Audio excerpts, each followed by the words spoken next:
ces moments qui nous rassemblent devant toi, pour ce livre, Seigneur, que nous allons ouvrir. Et ce livre, Seigneur, n'est autre que ta parole qui nous a été donnée, sur laquelle tu as veillé, Seigneur, pendant des siècles, et qui est parvenue jusqu'à nous, Seigneur, pour nous construire, pour nous nourrir, pour nous édifier, Seigneur, pour nous aider à aller plus loin avec toi. Seigneur, nous comprenons la responsabilité qui est la nôtre que de pouvoir l'enseigner, de pouvoir la prêcher. Seigneur, accorde-nous la grâce du Saint-Esprit. Nous avons besoin pour toute chose, Seigneur, de ton onction pour donner la parole, mais aussi ton onction pour la recevoir, pour la vivre, pour la pratiquer. Viens nous en aide, Seigneur, et accorde-nous ta grâce, nous t'en prions, notre Père, au nom du Seigneur Jésus. Amen. Amen. Gloire à Dieu. Bonsoir à chacun d'entre vous. Le Seigneur est là pour nous faire du bien. Nous sommes là aussi pour l'adorer, le prier. Nous l'avons fait par le chant. Nous l'avons fait aussi individuellement. Nous aurons encore la possibilité, après la méditation de la parole de Dieu, de pouvoir prier et d'adorer le Seigneur. Nous avons eu l'occasion de nous entretenir ensemble sur le thème de la volonté de Dieu, après avoir vu pendant quelques réunions le thème de la parole de Dieu. Et nous avions établi le lien justement entre la parole du Seigneur, son contenu, la parole du Seigneur qui est très diversifiée, et nous avons fait remarquer qu'il y a des promesses, il y a plusieurs formes de paroles de la part du Seigneur, il y a des avertissements, il y a des annonces prophétiques, des choses qui doivent arriver. Et puis, il y a aussi mentionné dans l'Écriture ce que nous avons retenu comme étant l'expression de la pensée de Dieu. Et nous avions établi un parallèle entre la pensée humaine, qui va s'exprimer par notre parole, par nos mots. On va exprimer avec les paroles humaines des pensées, on va exprimer quelquefois même des sentiments. Et vous vous souvenez qu'à ce propos, j'avais évoqué que la parole de Dieu, c'est elle qui nous révèle les sentiments de Dieu à notre égard. Dans la prophétie qui a été exprimée tout à l'heure, il y a eu les sentiments de Dieu exprimés pour quelqu'un qui est peut-être en doute à ce sujet-là. Dieu aime tous les êtres humains, que son nom soit béni. Et non seulement Dieu nous dit dans sa parole « je t'aime », mais l'apôtre Paul ira même plus loin, il dira qu'il nous apporte des preuves. Parce que quelquefois, sur les paroles, on peut être un petit peu sceptique, mais qu'est-ce qui me prouve qu'effectivement Dieu m'aime? Eh bien, l'apôtre Paul de nous dire « Dieu prouve son amour envers nous en ce que, lorsque nous étions encore des pécheurs, nous n'étions pas encore devenus chrétiens, nous n'étions pas encore devenus enfants de Dieu, alors que nous étions encore des pécheurs, pour certains très bas tombés, eh bien à ce moment-là, Dieu a prouvé son amour envers nous en nous donnant son Fils Jésus. Béni soit le Seigneur. Et c'est ainsi que nous avons fait remarquer que dans la Bible, dans la parole de Dieu, eh bien la parole, l'expression de Dieu est exprimée sur différents sujets, et notamment ce qui nous a amené à considérer un autre thème, celui de la volonté de Dieu. Au travers des Écritures, Dieu nous dit ce qu'il veut. Il exprime sa volonté, que l'on appelle la volonté de Dieu. Alors je ne vais pas revenir sur tout ce qui a été dit, parce que sinon on va y passer une année entière et on va tourner en rond, hein. La semaine dernière, on avait On avait évoqué le roi Saül, le premier roi d'Israël, et nous avons fait remarquer qu'au bout d'un certain temps, et assez rapidement, il a été rejeté, il a été destitué de la royauté. Alors on a lu les passages afférents à ce qui s'est passé à ce moment-là, et pour résumer la chose, eh bien, on dira qu'il va se trouver dans une situation de désobéissance à la parole de Dieu. Il a été insoumis à la parole divine. En tant que roi, il a pensé qu'il détenait tout pouvoir et que certains pouvoirs qui ne lui étaient pas dévolus, en tant que roi, il avait le droit de le faire quand même.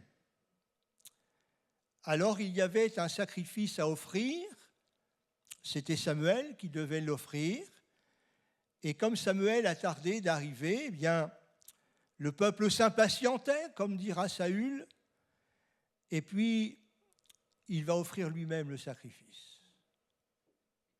Sauf qu'avec Dieu, ça ne fonctionne pas de cette manière-là.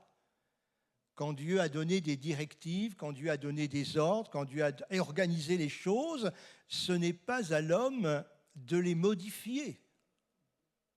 Il devait attendre le temps qu'il fallait, mais il fallait qu'il se soumette à l'autorité de Dieu, fût-il roi d'Israël, même avec l'onction royale. Parce que n'oublions pas que le Seigneur, c'est le roi. Alors il va falloir que je revienne encore plus loin alors. C'est le roi des rois. Au-dessus des rois, il y a un roi. Celui qui est assis sur son trône, un trône éternel, dans le ciel. Et dans les périodes, n'est-ce pas, où c'est la royauté qui fait la loi, je dirais comme cela, dans les pays, eh bien, mais c'est vrai aussi quand ce sont des démocraties, vous savez, au-dessus des présidents de la République, même s'ils ne veulent pas, il y a quelqu'un au-dessus d'eux. Et ça, il faudrait peut-être que quelquefois, ils y pensent aussi. Parce que le Seigneur, c'est celui qui est au-dessus de tout. Et puis, après Saül, il va y avoir un autre roi, il s'appelle David. David, avec lui, il a une autre mentalité, puisqu'il sera dit de lui, il sera rendu ce témoignage dans le livre des Actes des Apôtres. Je ne vais pas le lire, enfin je vais le lire, mais on ne va pas le chercher. Ils demandèrent un roi, il a été rejeté, et Dieu leur suscita pour roi David, auquel il a rendu ce témoignage, j'ai trouvé. Cela veut dire que Dieu l'a cherché, ça n'a pas été le fruit du hasard. Dieu dit, j'ai trouvé David, fils d'Isaïe, un homme selon mon cœur. Et pour que Dieu donne un tel témoignage, il fallait que ce soit justifié. Parce que le témoignage de Dieu, il est vrai, il est sûr, il est recevable. J'ai trouvé David, homme selon mon cœur, et le verset d'ajouter, il accomplira toutes mes volontés. Voilà la personne ou ce que seront les personnes qui seront agréables à Dieu. Des hommes, des femmes, eh bien, qui recherchent qu'une chose, c'est l'accomplissement de la volonté du Seigneur. On est passé de l'hiver à l'été, alors c'est pour ça que je suis obligé de sortir un peu mon mouchoir pour m'essuyer un petit peu. Alors vous étonnez pas si de temps en temps je procède de cette façon. Surtout que là, il fait bon ici. C'est peut-être le fait d'être un peu plus haut, je ne sais pas. Alors il y a David. David, un homme selon le cœur de Dieu, qui reçoit le témoignage du Seigneur, un homme selon mon cœur qui accomplira toutes mes volontés. Et puis, nous avons évoqué, après David, celui qui sera appelé fils de David, non pas selon la généalogie du Christ qui est rapportée dans l'Évangile selon Matthieu notamment, surtout pour les rois, mais je dirais selon la pensée de Dieu, selon l'esprit du Seigneur, c'est-à-dire celui qui, dans son cœur, est certainement à un niveau plus élevé encore que dans le cœur de David, celui qui n'aura de cesse tout au long de sa vie de connaître dans un premier temps et ensuite d'accomplir la volonté du Seigneur, la volonté du Père. Et bien sûr, vous le savez, celui que le Nouveau Testament appelle le fils de David, c'est Jésus. Jésus, notre Sauveur, et nous avions évoqué ce passage de l'Évangile alors qu'il n'était qu'un ado, disons-le comme cela, il avait 12 ans. C'était la première fois qu'il allait jusqu'à Jérusalem à la fête de Pâques. Et alors qu'après les festivités, après toutes les cérémonies qui ont eu lieu, les gens qui étaient venus de Nazareth, bien sûr, vont repartir entre amis, entre voisins, en famille. Ils voyageaient en groupe pour diverses raisons. Et voilà qu'au bout d'un certain temps, ils s'aperçoivent que l'ado Jésus n'est pas là. Jésus, il est... Non, on ne l'a pas vu, il n'est pas venu, et d'autres encore. Alors ils se disent, s'il n'est pas avec nous, il est certainement encore à Jérusalem. Ils vont à Jérusalem et ils trouvent Jésus qui était assis au milieu des enseignants de la Torah. Il les interroge. Certainement, eux lui posent aussi des questions. Et ils s'aperçoivent qu'il est très brillant, cet ado Jésus. Et puis, forcément, Marie et Joseph vont lui dire, mais enfin, pourquoi es-tu resté? Tu nous as inquiétés, nous te cherchions. Et à ce moment-là, Jésus va leur dire, mais ne saviez-vous pas qu'il faut que je m'occupe des affaires de mon Père? C'est bien à 12 ans, hein? Vous en pensez quoi? Si tous nos enfants et petits-enfants, déjà à 12 ans, n'avaient que cette préoccupation, au lieu de, des jeux et faire la volonté de Dieu, hein, ça serait formidable. On essaie de les conduire sur ce chemin-là, mais cela est une belle image pour nous. Jésus, c'est celui qui, tout jeune, a eu ce souci premier dans son cœur, faire la volonté du Père Céleste. Ça fait 12 ans, certainement moins, parce qu'il n'a pas servi Joseph quand il était bébé, hein, mais quand il a pu aller avec Joseph travailler, eh bien, il faisait ce que papa Joseph lui demandait de faire. Mais il n'était pas venu sur terre pour faire seulement ce que Joseph lui aurait demandé. Voici qu'il se rapproche du moment où il est au service du Père Céleste. Béni soit le Seigneur. J'ai évoqué la dernière fois un petit chant que nous connaissons bien. C'est ce petit chant qui dit « Te ressembler, Jésus ». Vous connaissez ça, hein? Te ressembler, Jésus, c'est mon espoir suprême. C'est mon objectif le plus élevé pour ma vie. Te ressembler, Jésus, c'est mon espoir suprême. Penser, agir, aimer, toujours plus comme toi. Te ressembler, Jésus, c'est mon espoir suprême. Par ton esprit, rends-moi semblable à toi. Béni soit Dieu pour le Saint-Esprit.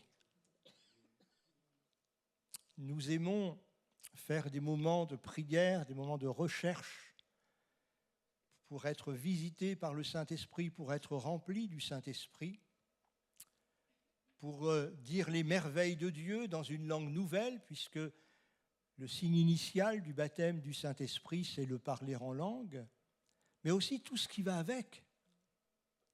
Et notamment cette manifestation du Saint-Esprit, le ministère du Saint-Esprit dans la vie du croyant qui consiste à nous rendre, vous et moi,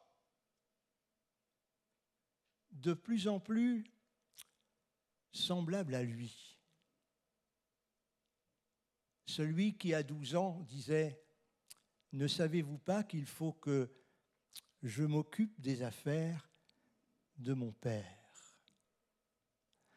J'avais donné un verset à la vidéo pour qu'il soit affiché, je vais le demander maintenant. Le disciple, nous le sommes, disciples, nous qui avons été baptisés. Pour certains, dans le baptistère qui est derrière moi compris dedans, hein.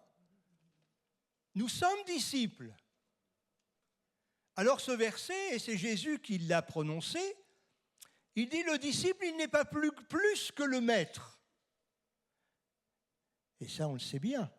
Hein, ce serait bien prétentieux qu'en tant que disciples, nous voudrions être plus que Jésus. Mais quand même, Jésus nous a montré qu'on avait quand même un petit bout de chemin à parcourir dans ce que l'on appelle aujourd'hui, on utilise souvent ce terme, dans la marche du discipulat. C'est-à-dire de ressembler. Tout disciple accompli, lorsque le travail aura été fait, le travail de la parole, l'émondage de la parole de Dieu, le sécateur du vigneron qui émonde la vigne, et puis l'action du Saint-Esprit qui vient travailler notre cœur, nos pensées, nos consciences, dans le but qu'il y ait cet accomplissement dans nos vies pendant le cheminement de ce disciple-là. Le disciple accompli sera comme son maître. Enfin, moi, j'y suis pas encore arrivé là. J'ai encore beaucoup de chemin à faire. Pas vous, forcément. Jude n'est pas là, mais je vais l'imiter un petit peu. Soyez bénis, vous qui êtes arrivés jusqu'au bout. Ça fait 2 ans que je travaille avec lui, alors je commence à prendre un petit peu ses habitudes. Un disciple accompli sera comme son maître. La barre est haute. Bientôt, c'est les Jeux Olympiques. On voit certains entraînements, saut à la perche, saut en hauteur, etc., etc. Donc on doit s'élancer, puis la barre tombe. La barre est haute, je ne sais pas combien c'est, la barre du saut à la perche. La barre est haute. Et là aussi, au plan spirituel, la barre est haute. Mais c'est le travail de la parole et du Saint-Esprit, et cette réunion, ces réunions d'études bibliques sont là pour contribuer à ce que nous arrivions à nous rapprocher, n'est-ce pas, non pas des records du monde pour avoir une médaille, fût-elle en or, mais d'avoir la couronne, comme le dit l'apôtre Paul, la couronne de gloire, quand nous partirons avec le Seigneur. C'est ça l'objectif. Et c'est ce à quoi le Seigneur travaille avec la parole de Dieu, je l'ai dit, et par l'action du Saint-Esprit. Je voudrais mettre en parallèle 2 passages de la Bible. Un que vous connaissez bien, nous l'avons déjà cité, mais c'est intentionnellement que je reviens dessus ce soir. C'est la prière Notre Père, vous vous souvenez, parce que dedans, la volonté de Dieu, la volonté du roi est exprimée, la volonté du Père est exprimée. Notre Père qui es aux cieux, que ton nom soit sanctifié, que ton règne vienne, que ta volonté soit faite sur la terre comme au ciel. Et puis, je ne vais pas tout lire, mais je vais lire ce dernier verset que je vais mettre en parallèle avec le récit de Jean chapitre 4 de la rencontre de Jésus avec la Samaritaine. Et ce dernier verset que je cite du Notre Père, c'est ce qui dit « Donne-nous chaque jour notre pain quotidien ». Ça sous-entend notre nourriture pour notre corps. Ben oui, parce qu'on a besoin de manger. Vous savez, cet auteur qui a dit « Il ne faut pas vivre pour manger, mais il faut manger pour vivre. » Hein ? Mais je voudrais que nous pensions également cette petite phrase, cette petite prière, pas seulement pour le pain de notre corps et de notre chair, indispensable, comme je viens de le dire, mais pour mettre en relief le passage de Jean, chapitre 4. Et là, nous allons voir quelque chose de tout à fait particulier quand il sera dit, Jean chapitre 4, versets 31 à 34, si vous pouvez le mettre.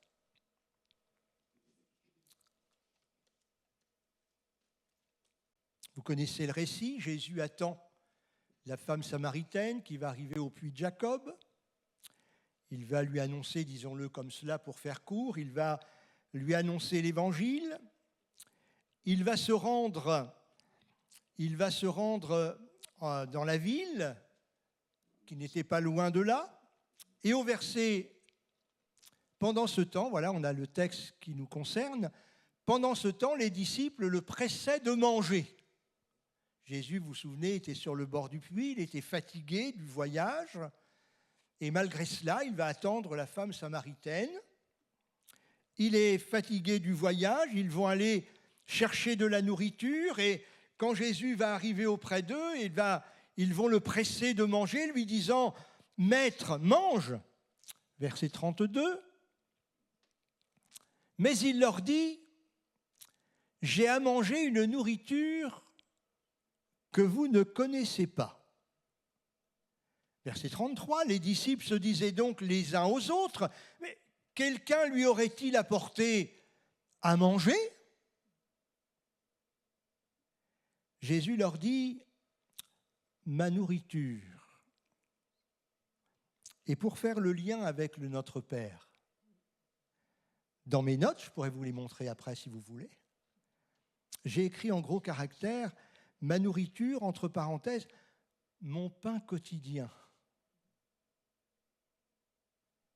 C'est le pain de l'âme, c'est le pain de la vie spirituelle. Ma nourriture, mon pain quotidien est de faire la volonté de celui qui m'a envoyé et d'accomplir son œuvre, c'est-à-dire de faire ses desseins. De la même façon que chaque jour, nous avons besoin du pain de farine, d'eau et de sel pour nourrir notre corps, au quotidien, nous avons besoin du pain pour faire la volonté du Seigneur et accomplir ses desseins. Et c'est en vertu de cette volonté du Père qu'il nous sera dit que Jésus allait de lieu en lieu, faisant du bien, guérissant tous ceux qui étaient sous l'empire du diable, car Dieu était avec lui. Mais chaque jour, le Seigneur partait, allait dans une autre ville. À certains moments, il dira, il faut que j'aille aussi à cet endroit, il faut que j'aille dans un autre endroit. Il faudra qu'il traverse le lac de Génézareth. À chaque jour, il y avait une œuvre, il y avait la volonté du Père qui devait être accomplie. Et ce jour-là, même que malgré la fatigue du chemin, malgré que c'était l'heure de manger, malgré que c'était un moment assez fatigant, puisque l'heure du midi, c'était là où le soleil donnait le plus. Les gens restaient à la maison à cette heure-là. Mais il y avait une femme qui avait besoin de la grâce de Dieu.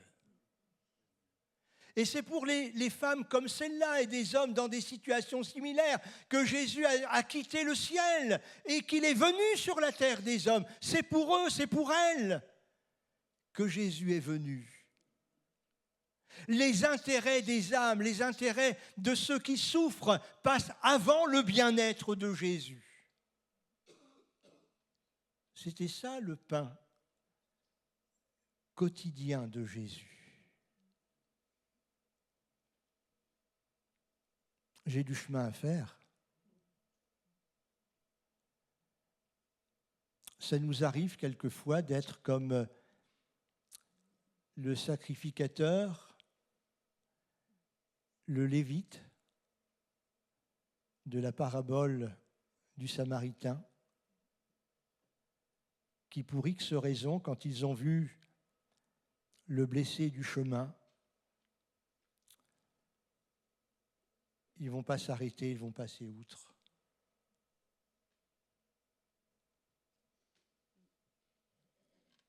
Si ce blessé était sur leur chemin, c'était, comme le dira l'apôtre Paul dans un verset, c'était peut-être une œuvre que le Seigneur avait préparée pour eux, pour qu'ils l'accomplissent. Vous connaissez ce verset ?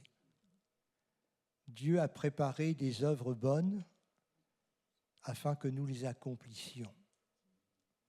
Cette femme samaritaine, avec tous les problèmes qu'elle avait pu rencontrer dans sa maison, dans son foyer, tout ce qui n'allait pas dans son cœur et dans son âme, c'était une œuvre bonne que Dieu le Père avait préparée pour que Jésus s'en occupe. Et Jésus n'est pas passé outre. Fatigué, il va l'attendre sur le puits de Sychar. Il va prendre le temps de lui parler. Il va l'accompagner. Il va lui proposer de l'eau vive pour désaltérer son âme. Vous ne croyez pas que c'est un bel exemple de Jésus qui fait la volonté de son Père et aussi qui est rempli de compassion pour celui ou celle qui souffre, que le nom du Seigneur soit glorifié. Connaissez ce passage qu'on le connaît par cœur, il est souvent utilisé dans les réunions d'évangélisation. Quand Jésus dit dans la synagogue de Capernaum, « L'Esprit du Seigneur est sur moi parce qu'il m'a oint ». Christ, c'est celui qui a l'onction. Nous faisons partie, nous qui avons été baptisés du Saint-Esprit, de ceux qui ont l'onction. Vous savez ça? On chante, vous savez, je crois que c'est le verset 5 d'Apocalypse chapitre 1 qui dit « À celui qui nous aime, qui nous a délivrés de nos péchés, qui a fait de nous un royaume et des sacrificateurs pour Dieu son Père. » Or, un sacrificateur, mes frères et sœurs, c'est quelqu'un qui a l'onction, comme le roi et comme le prophète. Et quand Jésus va citer ce passage du prophète Ésaïe, eh bien, il va dire « L'Esprit du Seigneur est sur moi parce qu'il m'a oint », bien évidemment, et dans un but, pour annoncer une bonne nouvelle aux pauvres, pour guérir ceux qui ont le cœur brisé, proclamer aux captifs la délivrance, aux aveugles le recouvrement de la vue, renvoyer libres les opprimés, publier une année de grâce de la part du Seigneur. L'onction pour. Voilà la question qui peut se poser dans nos vies à nous, surtout quand on est pentecôtiste. Un pentecôtiste, c'est quelqu'un qui a l'onction. C'est quelqu'un qui a été revêtu, comme le dit Jésus, qui a été revêtu de la puissance d'en haut. Celui qui a reçu des capacités pour parler aux autres, pour les encourager, notamment par le moyen des dons spirituels, comme on l'a entendu tout à l'heure, une prophétie. Pour rendre témoignage, vous recevrez le Saint-Esprit et vous serez mes témoins. Donc la grâce du Saint-Esprit, c'est pour quelque chose. Ce n'est pas seulement, comme je l'évoquais il y a quelques instants, le signe initial est parler en langue. Béni soit Dieu pour le parler en langue. Mais ça ne s'arrête pas là. C'est pour avoir une vie de prière. Parce que le Saint-Esprit va nous venir en aide devant des situations difficiles. On ne sait pas quoi demander à Dieu dans certains cas. Et l'apôtre Paul faisait la même expérience. Et c'est lui qui l'écrit. Il dit, nous ne savons pas toujours ce qu'il convient de demander à Dieu dans nos prières. Mais il va dire, le Saint-Esprit nous aide. Ah, donc le Saint-Esprit nous a été donné pour quelque chose. Il nous a été donné pour que notre vie de prière, elle ait une force supplémentaire. Que ce que nous ignorons, nous, le Seigneur le sait. Et le Saint-Esprit va nous aider à prier dans le sens de la pensée de Dieu, de la volonté du Seigneur, pour telle ou pour telle personne. C'est important, ça. Il faut que l'onction soit mise en évidence dans nos vies. Que nous ne soyons pas satisfaits simplement de dire, ben voilà, j'ai une petite carte dans ma Bible, tiens, j'ai été baptisé du Saint-Esprit. Ah ben tiens, c'était à Saint-Père, au mois d'août. C'est pas ça qui compte. C'est l'onction aujourd'hui, c'est l'onction maintenant. L'onction pour faire la volonté de celui qui nous a donné l'onction. Vous me suivez? La phrase est peut-être un peu longue. Hein? L'Esprit du Seigneur, l'Esprit de Dieu, dit Jésus, du Père, elle est sur moi. Pourquoi? Comment ça se fait qu'elle est sur moi? C'est pas dur, c'est parce que le Père m'a oint. Mais il m'a oint pour faire quoi? Jésus ne parlait pas en langue, vous savez. Il comprenait toutes les langues, ça c'est sûr. Mais Jésus de dire, le Père m'a oint pour que je fasse ceci, que je fasse cela, que je fasse telle autre chose, c'est-à-dire, il m'a donné l'onction pour que je fasse sa volonté. Quelle responsabilité, hein? Il faut que l'onction dans nos églises, et je vais terminer là-dessus, il faut que l'onction dans nos églises, sur les croyants, sur les disciples que nous sommes, reste ce qu'il y a de plus important. C'est de Dieu que nous avons reçu. C'est Dieu, la troisième personne de la Trinité, le Saint-Esprit, que nous avons reçu dans nos vies. Et nous avons reçu ce Saint-Esprit pour faire la volonté du Seigneur. Plus nous allons avancer, plus l'Église va avancer. Dans les temps difficiles, plus il faut que nous ayons ce souci que l'onction de Dieu soit sur nos vies, sur nos cœurs et sur l'Église, sur les pasteurs, sur les enseignants, sur chaque chrétien. Vous n'ignorez pas. L'apôtre Jean parlait déjà de son temps. Vous n'ignorez pas que la parole de Dieu nous dit que dans les derniers temps, il va y avoir celui que l'on appelle l'anti-Christ. Alors c'est vrai qu'on fait un raccourci et que l'on dit c'est quelqu'un qui est contre Christ. C'est vrai. Mais Christ, ça veut dire quoi? Plus fort. J'ai entendu ouin. C'est bien ça? L'antichrist, il est contre l'onction. Il est contre l'onction, puisqu'il est contre Christ. Le mot Christ, ça veut dire loin, celui qui a l'onction. Alors il faut que dans les temps dans lesquels nous sommes, que nous recherchions la présence du Saint-Esprit, que nous veillons à conserver cette vie de l'Esprit. Un homme de l'Ancien Testament écrivait en son temps d'une façon imagée, mais nous connaissons la réalité. Qu'en tout temps tes vêtements soient blancs et que l'huile ne manque pas sur ta tête. L'huile d'onction, l'huile royale, l'huile du sacrificateur, l'huile du prophète.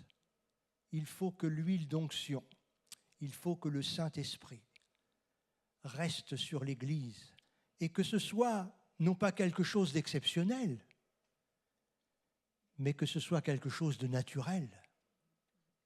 Le surnaturel doit être quelque chose de naturel pour nous. Parler en langue, c'est surnaturel. Mais pour nous, nous y sommes habitués à entendre des parler en langue, des interprétations, des prophéties. C'est surnaturel, quelqu'un qui est malade, pour lequel on prie, et qui se lève et qui est guéri par le Seigneur. C'est surnaturel. Mais pour nous, qui avons l'onction, c'est quelque chose de naturel. Pour nous, Dieu est tellement grand. Pour nous, mais il n'y a rien d'impossible à Dieu. Comprenez ce que je veux dire? C'est ça la grâce du Seigneur. Jésus dit, j'ai reçu du Père l'onction, mais je l'ai reçu pour accomplir une mission, pour faire ce que le Père a préparé pour moi. Alors il va dans une ville, il rencontre un lépreux. Si tu le veux, lui dit-il, tu peux me rendre pur. Jésus étend sa main, je le veux, sois pur. Et à l'instant, le lépreux est purifié. C'est ça l'onction. C'est ce que nous devons vivre dans notre vie d'église. Quand il y a des amis qui viennent avec leurs fardeaux, leurs maladies, leurs problématiques, si l'onction du Seigneur est là dans l'église, la présence de Jésus est là, la parole de Dieu est prêchée, les vies sont changées, transformées. Et c'est comme cela que l'Écriture nous dira, et je termine avec ça, le Seigneur les envoya prêcher partout. Le Seigneur travaillait avec eux. Et il confirmait la parole par les miracles qui l'accompagnaient. Christ, les apôtres, des hommes d'onction. Et quand on lit l'histoire de l'église de Jérusalem, on voit que l'onction du Saint-Esprit, elle était là. Lorsque Pierre et Jean vont être devant la belle porte du temple avec l'infirme, il est là, je ne sais pas, avec une petite boîte peut-être pour avoir quelques pièces. Et Pierre de lui dire, tu vois mon ami, nous n'avons pas d'argent, nous n'avons pas d'or. Il a dû être déçu au départ. Nous n'avons pas d'argent, nous n'avons pas d'or, mais ce que j'ai, je te le donne. Au nom de Jésus de Nazareth, lève-toi et marche. Et il le prend par la main et il dit, mon ami, Tu rentres avec nous dans le temple, on va louer le Seigneur. Hein?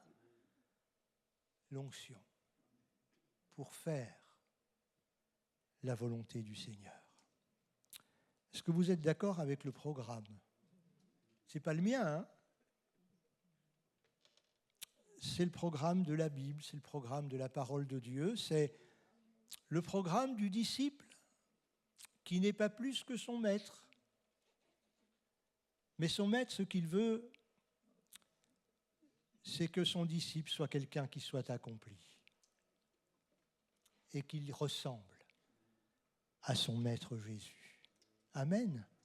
On se recueille quelques instants et on va pouvoir passer un moment dans la prière. Prions le Seigneur dans le sens de ce que nous avons vu ensemble ce soir et que la grâce de Dieu descende sur chacun de nous. Amen. Béni soit Dieu. Je vais demander à notre frère Frédéric